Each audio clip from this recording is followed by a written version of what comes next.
ഞാൻ എന്റെ പഠിത്തം നിർത്തിയാലോന്ന് ആലോചിക്കുക അമ്മേ.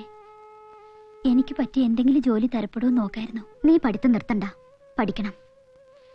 നിന്നെ പഠിപ്പിച്ചൊരു നിലയിലാക്കണം എന്നുള്ളത് അച്ഛന്റെ വലിയ ആഗ്രഹമായിരുന്നു. ചേച്ചി എന്താ ആലോചിച്ചിട്ടായി പറയണേ? എങ്ങനെ പഠിക്കാനാ? എവിടുന്ന പണം? അച്ഛന്റെ ചികിത്സയ്ക്ക് ഞാൻ എവിടുന്ന പണം ഉണ്ടാക്കിയത്? അപ്പൊ ഇനിയും ബാലെ ട്രിപ്പിൽ പോകാൻ പോവാ? നാളെ തന്നെ ഞാൻ സേനമാഷ കാണാൻ പോകും. അത് വേണ്ട മോളെ. അന്തസ്സുള്ളൊരു കലാരൂപമാണമ്മേ ബാലെ. ജീവിക്കാൻ വേണ്ടി മറ്റുള്ളവർ ഓരോ തൊഴിൽ ചെയ്യുന്നത് പോലെയല്ലേ നൃത്തം ചെയ്ത് കുടുംബം പോറ്റുന്നതും. നമ്മുടെ പുതിയ ബാല റിഹേഴ്സൽ ഈ സമയത്ത് തന്നെ വന്നു നന്നായി. ഇത് നമ്മുടെ പഴയ ബാല പോലെ പുരാണ കഥയൊന്നുമല്ല. പുരാണങ്ങളിൽ ഇന്നത്തെ തലമുറയ്ക്ക് താല്പര്യവും. ഇതൊരു പുതിയ സബ്ജക്റ്റാണ്.